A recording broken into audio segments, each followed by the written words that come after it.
There's a drive way back. It might be. It could be. It is. Holy cow. Welcome to another broadcast of Bricks Behind the Ivy. Hey, Cub fans, welcome to another episode of Bricks Behind the Ivy.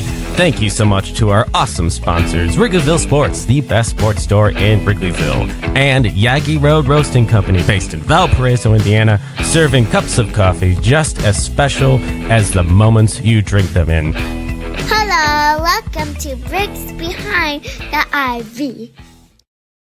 Hey, Brickheads! It's Jeff Candid Cubs Rogowskis with another episode of Bricks Behind the Ivy.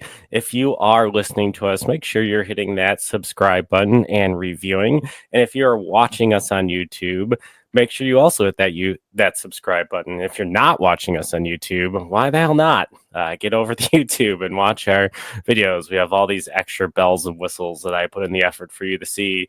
And you can see all my beautiful toys in the background. So that's an added bonus. But today we have my old college roommate, one of my bestest friends in the whole world, and diehard Reds fan, the yin to my yang, Mr. Andy Evans. Andy, thank you for coming on Bricks Behind the Ivy again. Oh, yeah. Thanks for having me. I'm excited. Yeah, this is, you've now joined the very exclusive two-time guest club. You and Mr. Brewer Boggs, Jake McKibben from Ireland, is the other two-time guester. So you should feel pretty freaking special right now. Yeah, definitely a much more, I'd say, put-together production you've got here now, too. You got intro video and everything. I don't think that was on there last time I joined. Yeah, no, we've moved out of the crack den into the penthouse of podcasting platforms as we've learned a few more tricks of the trade since then. So, yeah, a little extra, a new camera view. Got sponsors now. Look at you. Yeah, I know, exactly. And I'm even wearing pants, which if you're listening to this, you're going to have to tune into the video and make sure I'm wearing pants. I'm sitting down, so you'll never know. But anyway, I brought you here today. Every year, and this is year 2, we've done a season preview of just the NL Central to get Cubs fans kind of comfortable with what the other teams have been doing while we've been lamenting on what the Cubs have or haven't been doing in the offseason, so that we have an idea of what the competition is going to look like, because the best avenue for any of these teams in the Central, given the national commentary of the NL Central not being a super strong division, is probably winning this division. It's very potentially unlikely for there to be a wild card team coming out of the Central, but who knows? It could happen. I don't know. Like, maybe it will, but I doubt it. But that being said, the Cincinnati Reds, the thing that really sticks out to me in my mind this offseason is the hiring of Terry Francona, which immediately caught my attention and struck fear in my heart as the manager that outclassed Joe Madden, but was one starting pitcher short of taking a World Series title away from us in 2016, which might have been the start of a terrifying alternate timeline. But ultimately, Francona is a very well-known name in the game and brings a lot of experience. Besides Francona, what kind of changes have the Reds made this past offseason? Yeah, I mean, you've already mentioned the biggest one, happened at manager. I don't know how much I believe that a manager is really going to, make a huge difference in the win column at the end of the day. Some people seem to believe that Terry Francona is going to really make a big impact there. I'd love it if he does. But as far as the players on the field, who the Reds have added, they brought in Brady Singer via trade from the Royals. They sent Jonathan India to the Royals for Brady Singer. So that definitely helps bolster the starting rotation quite a bit. They've also added a little bit of kind of emergency depth in the starting rotation too, with everybody's old friend Wade Miley is hanging around. Yeah, I don't anticipate him, necessarily being a factor again unless it's in an emergency situation. But that is one area where the Reds, I think, have improved quite a bit in just having additional major league ready arms to go in the starting rotation this season. What they've run into the past few years late in the year was really having to dip deep into the minor league system and pull guys up who just weren't ready yet to try to fill in innings as starting pitchers. So hopefully should be able to avoid that this season. As far as the bullpen goes, Taylor Rogers was a big addition from San Francisco.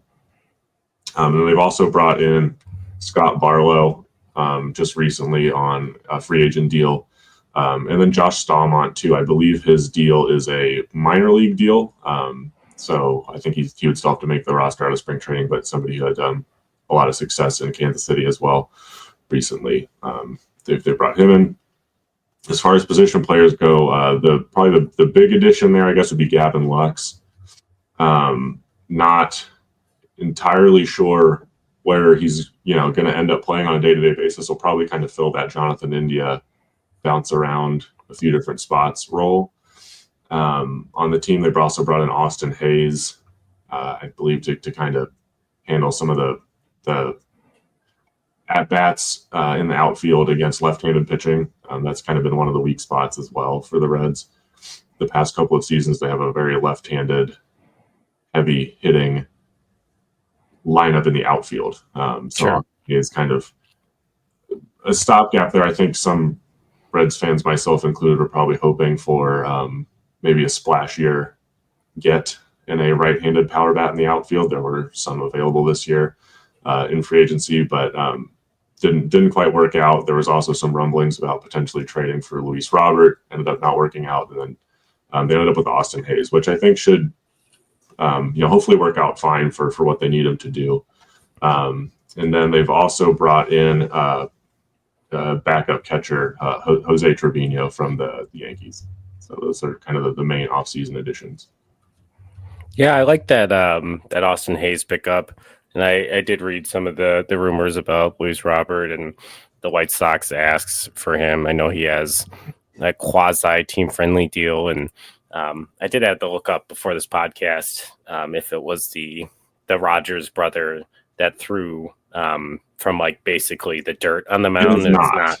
Yeah, it's not the cool one. Sorry, it's the one that was on the Twins for a number of years. But he's got a career 3.34 ERA and has experience saving games as well. And yeah, I think it'll be interesting. And we can talk about when we get to the bullpen. How the bullpen shakes out the finish off games. But so as of right now, I think there's a lot of young talent on this team and prospects, or maybe not prospect status players that are going to fill out this everyday lineup. But what are you projecting just around the field, who the starters are going to be come opening day? Yeah, and not to jump too far ahead, I know we'll probably talk about kind of the preseason projections a little bit as well, but I think that exactly what you said factors into those projections quite a bit, which is a lot of these guys we're still dealing with pretty small sample sizes in their major league career. So that does make it a little bit difficult too to really nail down exactly who's going to be where on any given day. I think if we just kind of go around the horn here, I'm not going to try to necessarily venture a guess as the batting lineup 1 through 9. But so if we just kind of go around the diamond, catcher, I think Tyler Stevenson's pretty much a lock for the lion's share of the at bats there. But like I mentioned, Jose Trevino is also there as the backup. First base, I think you'll see my guess would be a split between Jeimer Candelario and Christian Encarnacion Strand, who is really relying on him as a big bounce back candidate this season. The Reds were counting on him to really anchor the middle of the lineup last year, and that obviously did not pan out. It kind of remains to be seen how much of that was due to injury. I forget exactly what he had, whether it was a break or a fracture. I want to say it was in his wrist or in his hand that he, I think, was playing with for a little bit longer than maybe folks realized initially. So it's hopefully we can see a little bit more out of him this season. At second base, probably the biggest addition for the Reds will be Matt McClain just coming back. So not any new player they brought in, but he didn't play at all last season, and I mean, quite frankly, he might be the best player on the team. And that's saying a lot because at shortstop, you're going to have Ellie De La Cruz, who everybody knows about. Obviously an electric player can do a lot of really special things. And then third base, again, Candelario, I think you'll see get some time there. I think Santiago Espinal might get some at-bats there as well against left-handed pitching. And then, as I mentioned before, I think Gavin Lux kind of might bounce around the infield a little bit and also DH against right-handed pitching. As far as the outfield's concerned, left field, I think you'll see Spencer Steer there. He also might bounce over to first base, just depending on the day and who's got some off days. But left field's kind of been Spencer Steer's role since last season. Center field, you've got TJ Friedel. He's kind of an interesting case. I think he's potentially a platoon candidate, but he's got an interesting career reverse split where he actually has hit better against left-handed pitching as a left-handed batter. That was not the case last season. So if that carries over into this season, then he might be a platoon candidate with probably Stuart Fairchild would be the most likely to get at-bats against left-handed pitching in center field. And then in right field, I think you'll see Jake Fraley against righties. And then, again, Austin Hayes should jump in there as well against left-handed pitching.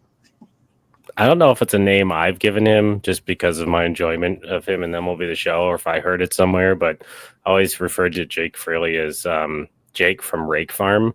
I'm not sure if that's a real nickname. No, we usually just go Rake Fraley. Okay, there we go. So I'm close. I've heard something similar because I doubt I came up with that on my own, but that is something at least in my small circles of baseball folks. Jake from Rake Farm. I think it's the Matt McLain thing is almost as big as an offseason addition. Like this guy when he came up was just a monster. He was just so good. And looking at some of his advanced metrics, like. He definitely had, I would say, I'm going to go with the unknown prospect, pitching treatment. He saw a ton of fastballs, but he destroyed them. He was +7 run value versus fastballs, and he still had high, really, really high run value versus breaking pitches, which is something you want to see. It's interesting, his whiff rate is, high for the number at bats he's got, but he has a really good contact rate and a really good barrel rate. He's defensively very, very strong. And I believe when he came up, he was playing shortstop.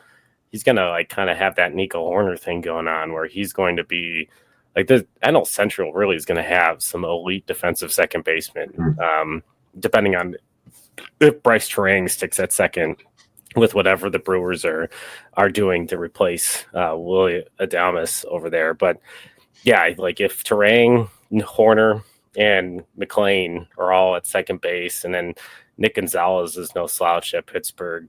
I couldn't even tell you right now who the Cardinals' second baseman is, but right there, the NL Gold Glove. Is it Brendan Donovan? I feel like I think so. I think that's correct. But the NL Gold Glove really could at second base could come out of the NL Central. I'm excited to see as a baseball fan, this guy kind of bounce back and really hopefully bring some stability for the Reds. I'm not hoping as I want the Cubs to win, but hoping for your sake.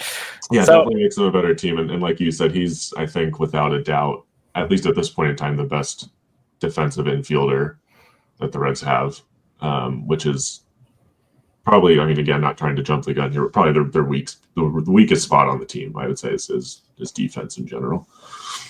Yeah, and I think, with Ellie and McLain up the middle, that could really solidify some stuff. What you'd want to there's always that adage of defense up the middle being strong, being the base of a team. I don't know how much that really means, especially in the outfield anymore with just advanced positioning and stuff that exists. With some of the shifting rules, that's returned a little bit up the middle. They still can, shade pretty significantly to right to that second base bag line. But Yeah, there's a little bit of athleticism that returns, and yeah, it'll be fun watching those two guys who are both super fast and good fielders field up the middle. And yeah, they're both so young, just and like could really be like a strong core for the Reds that's forming, which is almost feels opposite of like what the Cubs have in some places around the field is. Which is, makes some of their moves, suspect as they've signed certain types of players who are clearly aging and getting out of their prime and not being more aggressive in this moment. But that's for a different episode. So pitching, I think, I've known you long enough and I've known the NL Central long enough that pitching seems to always be the Achilles heel for the Reds, mostly on just rotation depth and the bullpen. If you were, gun to your head today, who are your 5 starters and who's closing out games? Who are maybe like the 3 relievers you think we're going to see the most of in the Reds bullpen this year? Yeah, so 5 starters I think is it's probably the most clear it's been for the Reds. And I say this hoping I don't jinx it here as spring training's kicking into gear and, arm injuries are certain to happen. But yeah, Hunter Green, I think, is probably your number 1. Brady Singer should be in there. Then I would think, again, I don't know if I should probably try to order this, but I think Nick Martinez might come in as number 3. He had a kind of an interesting year last year where he was used in kind of a swingman role where he got some starts at the beginning of the year, did not perform well in them at all, pitched out of the bullpen, was lights out, and then got kind of pressed into starting duty again towards the end of the season as the Reds kind of got desperate for guys to eat up innings, and he really, really excelled down the stretch as a starting pitcher, and then got extended the qualifying offer and accepted it. So he's back.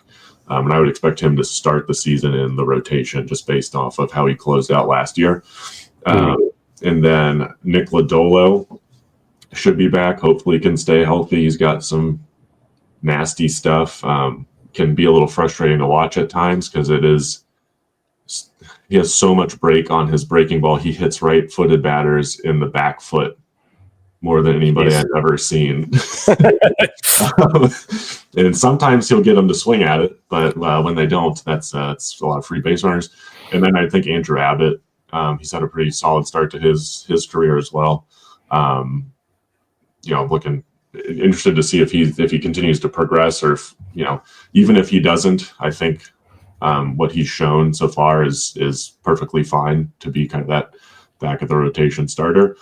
And then outside of that, I think Rhett Lauder is probably the next guy up, in my opinion. He had some kind of got shut down throwing at the open of spring training with some arm soreness, but it sounds like he's back throwing again. So we'll see if that sidelines him at all. But he's probably the next man up if any of those 5 aren't available. As far as the bullpen goes, I think Alexis Diaz is probably still the front runner for closer at this point. He was a little shaky at times last year, is probably an understatement. Which I think is a lot of the reason why Taylor Rogers got brought in. I think if Alexis Diaz, I think he's still a valuable piece to have in the bullpen, but if he shows he's not able to lock down saves or if he's struggling with walks, I think Taylor Rogers can step up and close out games. Outside of that, then they've got Emilio Pagan, who they brought in last season, dealt with a lot of injuries, didn't really see a whole ton out of him. But he's somebody who's done it before in that late game. Yeah. Role. So he's available. And besides that, they've got plenty of other, of other arms that they've brought back from previous years. Tony Santillan's the guy who's, shown flashes of being pretty solid out of the bullpen. They got Brent Suter, Sam Maul. Those guys are still hanging around, and they brought in Scott Barlow, who I mentioned as well. So I think any kind of combination of those guys will kind of help out.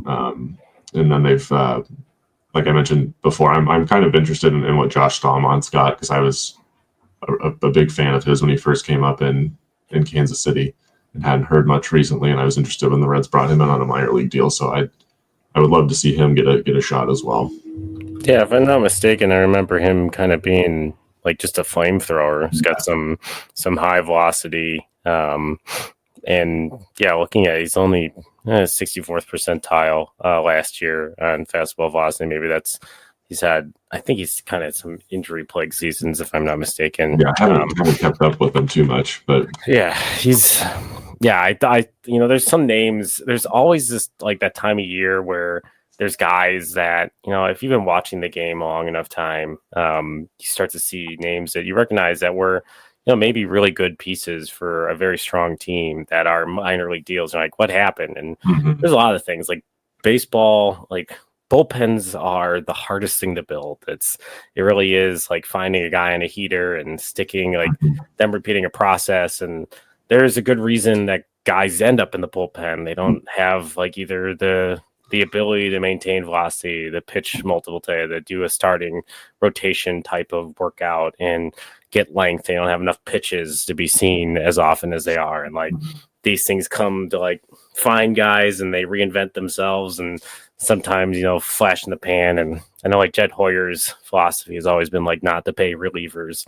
But like he's deterred from that a little bit, as the bullpen has been the thing literally in May that has sunk the Cubs last two seasons, 22 and 36 combined in 2023 and 2024 in May for the Chicago Cubs. And both seasons they finished with 83 wins, which, kind of goes back to your point of what does a manager bring? Well, you fire David Ross and replace him with basically the same club and put Craig Counsell in there. It means the same freaking thing. Yeah. So it's either a testament of the overvalue of Craig Counsell or a testament of the undervalue of David Ross, or it means nothing because it's 2 years. And that's if you don't give a guy a bullpen when he leaves a team that had Devin Williams and Josh Hader for years, that shortened games, like, yeah, it's going to look different. So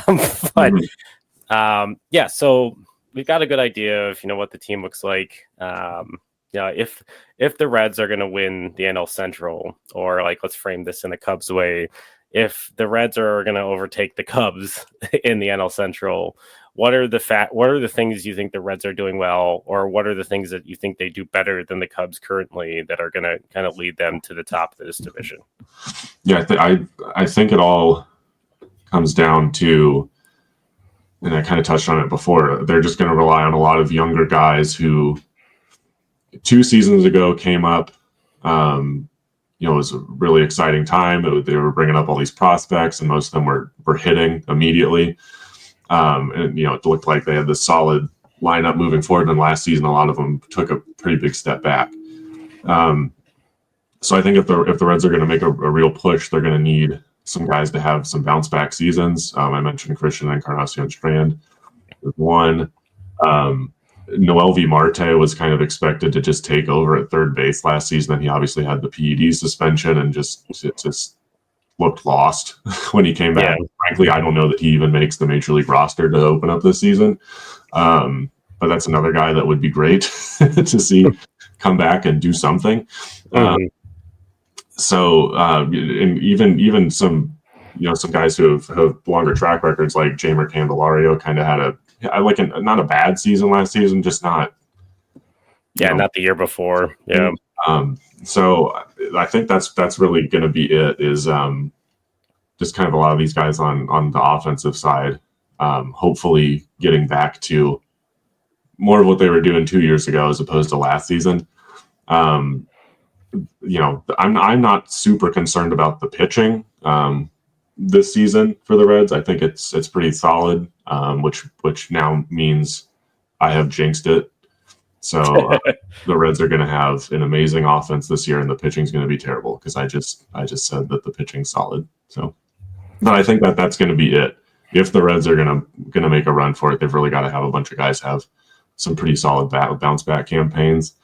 As far as what I'm confident that they do better than the Cubs right now, that is a tough one. I remember having this conversation last season, and team speed was something that I brought up. Yeah.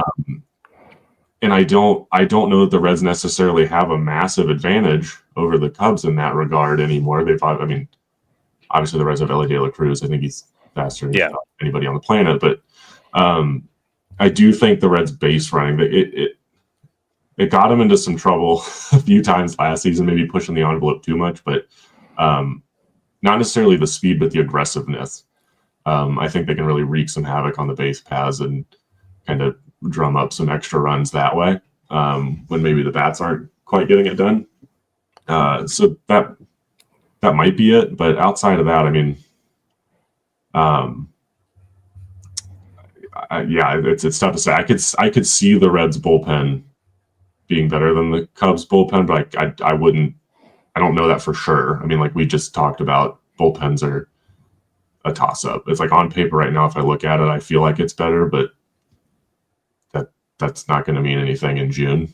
So it's if you held a gun to my head and told me that the Cubs were actually not that far behind in total stolen bases from the Reds, ranking wise, I would have laughed at you because I wouldn't have thought the Cubs stole. But the Cubs were 8th in stolen bases, but the Reds were 3rd. And number 2 was Milwaukee. And the Reds had 207 team stolen bases, and the Cubs at 8th were at 143. So we're talking about a pretty significant gap. The 4th place team was the Rays at 178. So the top 3 teams, the Nationals, the Brewers, and the Reds, all stole over 200 bases. Literally lapping the field, and so I think it's interesting. That was one thing I was looking at going into this offseason after watching the Brewers and the Reds and thinking, all right, the Brewers have their whatever devil magic. They're the new Cardinals, and they've got a lot of really interesting talent. They led the league in batting average on balls in play that were on the ground. They beat out more infield hits than any other team, and it was that team speed. And I'm sure the Reds were probably up there in the same stat for the same reason. But I think at the end of the day, if you're going to win this NL Central, you have to control the run game. And I think looking at the Reds catching situation, neither one of those catchers is good at controlling the run game.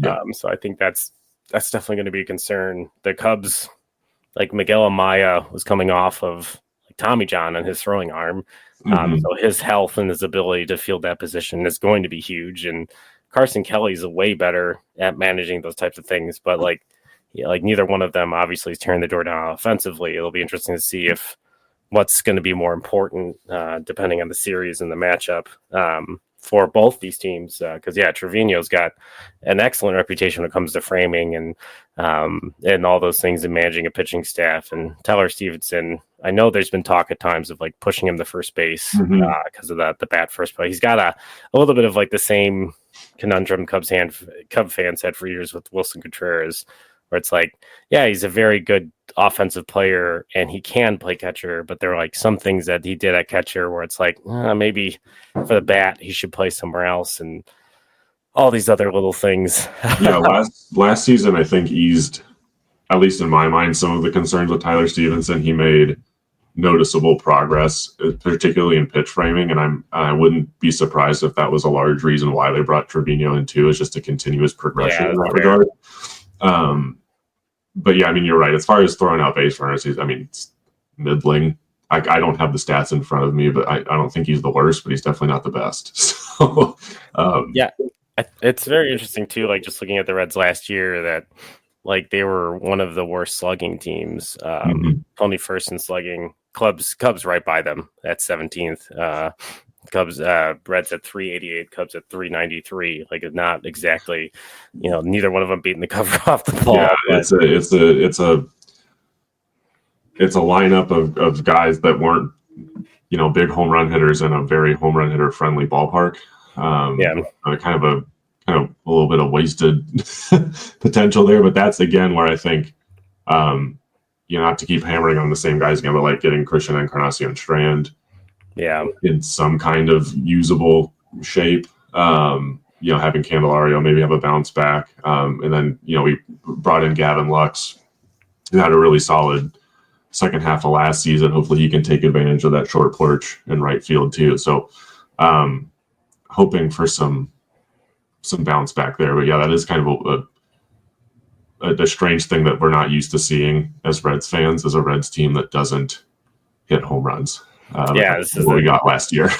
The team of Joey Vottos and Adam Dunn and Ken Griffey Jr. and like that's it's a stadium designed for left-handed hitters to hit a lot of home runs, and that just didn't really happen. Definitely didn't play like Wrigley, like one of the worst offensive parks in baseball last year. Like it's a little matchbox. It's a nice little stadium. I think that kind of leads us. I think we've kind of touched on the things we think that could go wrong for the Reds a little bit there.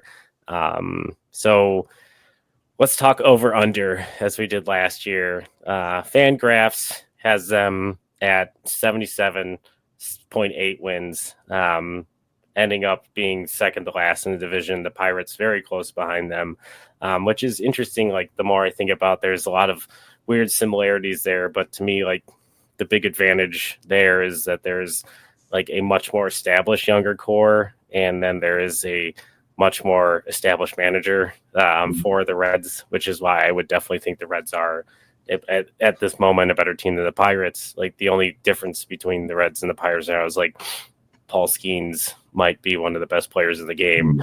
But like ask Mike Trout, like what that did for him with the Angels.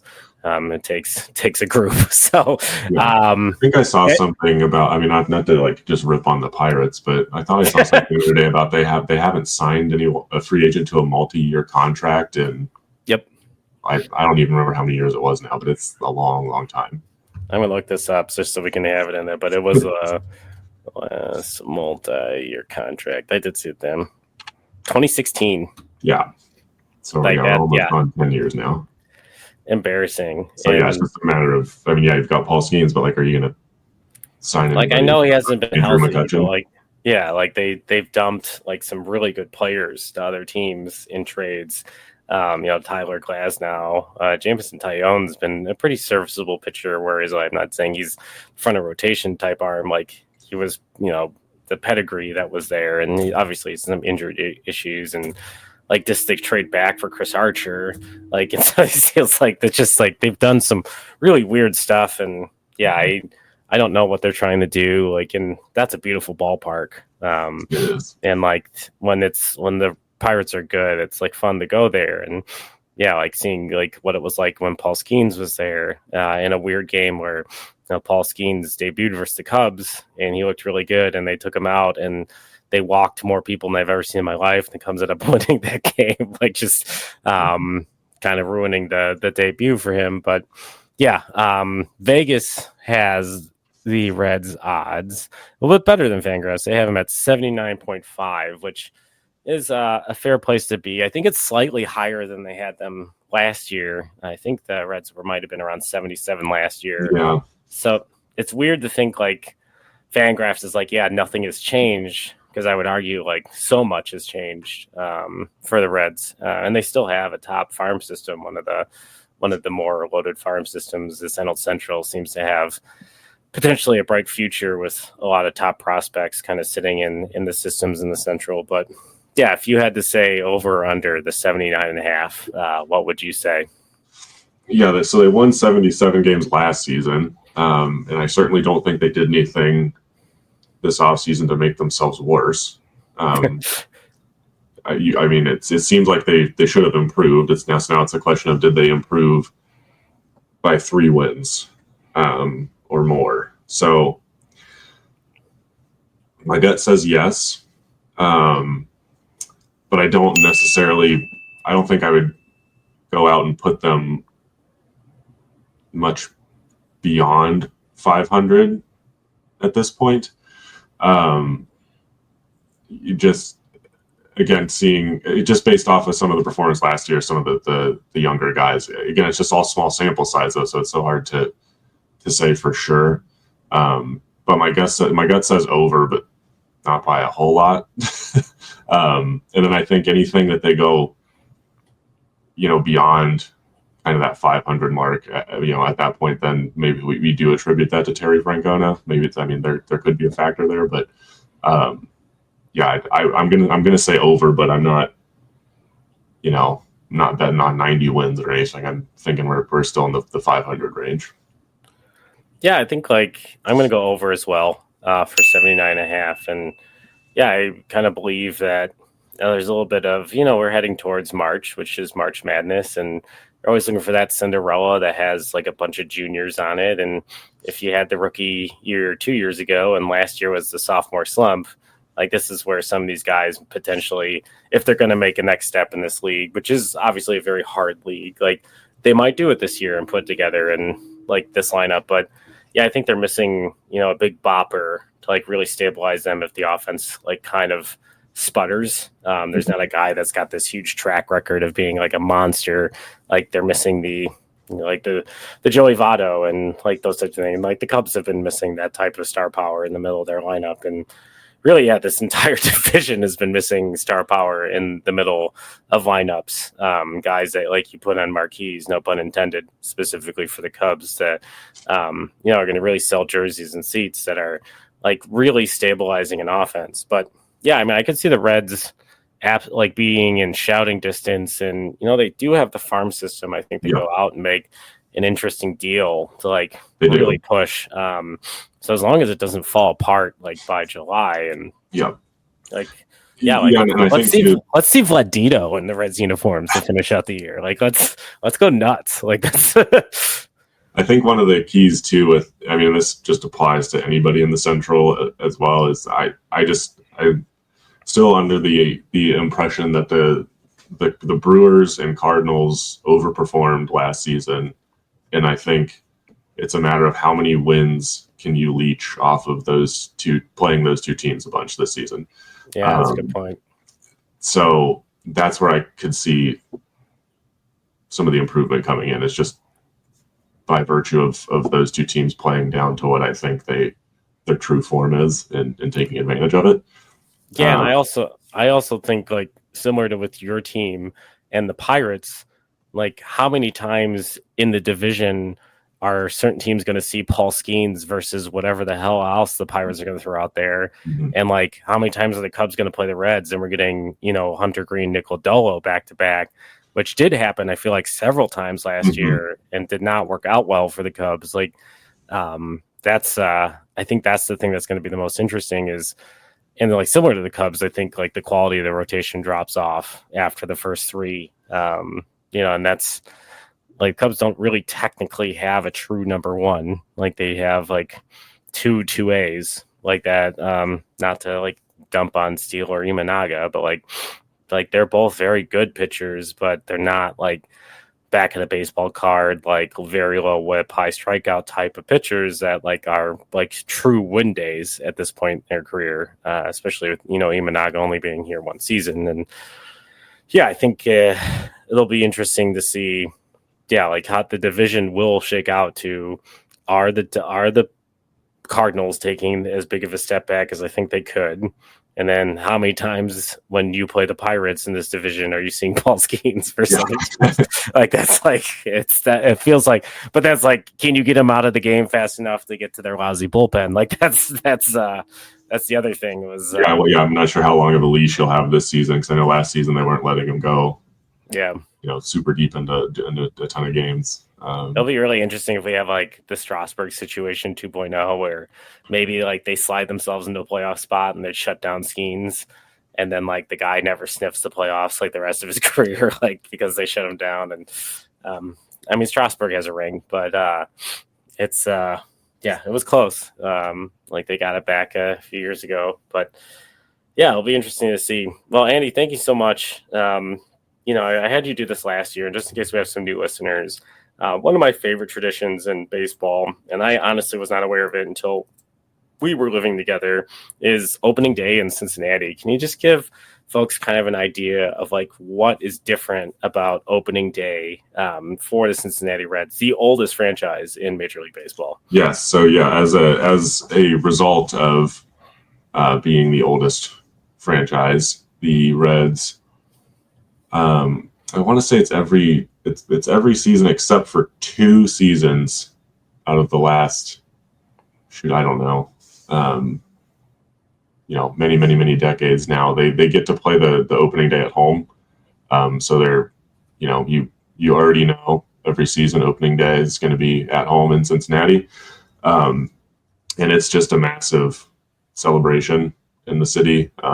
There's a huge parade that goes on in Finley Market. Goes down toward the stadium. They also make a whole big weekend of it now too. So they'll have at least they've done this the last few years. I assume they're going to do it again. They'll have a kids opening day later that weekend where they'll roll out the red carpet and have the players come walk down the red carpet and meet all the kids and sign autographs, take pictures and everything. It's just a big celebration. I'm really excited this year too. I've already got my tickets for opening day. It's been a few years since I've actually gotten to go. I'm going to take he will be 5. He will have just turned 5 that week. My 5-year-old son down for his first opening day.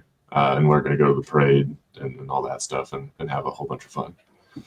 Yeah, that's I'll put some videos in the episodes for folks that are watching on YouTube, and leave a note in the comments if you're watching or listening, and whether or not you've attended opening day for the Reds. This year it's the 27th of March, and they're playing the Giants, so potentially either Verlander versus Green or Logan Webb versus Green on opening day out there, and then. One of my least favorite things about some of the opening days of Major League Baseball, like the Reds don't play Friday then that week, and then play Saturday, Sunday. It's like, oh, we got baseball back, and you lose that first game. You got to wait like a whole day. Yeah, it's frustrating. Well, we're not going to lose the first game, but it is frustrating. But I know why they do it. We've had quite a few times. In fact, an opening day. Actually, no, it wasn't against the Giants. It was against the Brewers. It was the season the Reds had signed Ken Griffey Jr. And of course, that was a massive deal. We went down for opening day that season, and it just rained and rained and rained, and the game got rained out. And then they move it to that open day. So I know why they leave it open. But it does get a little frustrating there when you're so excited it's back. You all I know have the coming up fast. Is it just 2 games in Tokyo, and then you have 2 weeks of nothing again. I mean, you have spring training, but that's it's gonna be interesting, like how the Cubs ramp up for spring training this year. And Imanaga's already been named as the opening day starter, which is really cool because I believe it's gonna be Yamamoto versus Imanaga, and I've already seen like they've got like the Japanese characters as for the players that are Japanese descent jerseys for the series, and there's like a special patch. So I feel like I might go broke, like buying stuff I don't need for the spaceman. Don't tell my wife. No, it's a need. It's a need. There you go. See, you understand. You get it. I'm gonna get one of those. See an open spot on the wall back there. I know. There's open spots over here. I was just talking to. See, you get it. Like this, I just had this conversation this morning. She's like, "Where do I have space?" I'm like, "I can still see green on the wall over here." We'll just get a second camera for the podcast so people can see the stuff I have over here too. Don't worry, guys. I got you. I know you can't see it, but I have a whole 90-degree angle shelf of bobbleheads up there you go right now. So and Andy, thank you so much for being another one of our second-time Brickhead guests and being an honorary Brickhead as being my roommate in college. So if you're looking for stories on Candid Cubs and things that he didn't share on the internet that are embarrassing, you find him on Twitter at AndyEvans16. He probably takes bribes. You can find me at Candid Cubs and all the social channels, including Instagram, Tickety Talkies, and X, and Blue Sky. But thank you so much for coming on and talking Reds with us. I really do appreciate it, and just super excited to get ready for baseball this year. I'm tired of waiting. It's been a long offseason. I'm ready. All right. So make sure you hit the podcast. A review, share with your friends, share with your parents, share with your grandparents, let them all know what being a Brickhead is all about. Until next time, go Cubs, fly that W, and see you guys next week.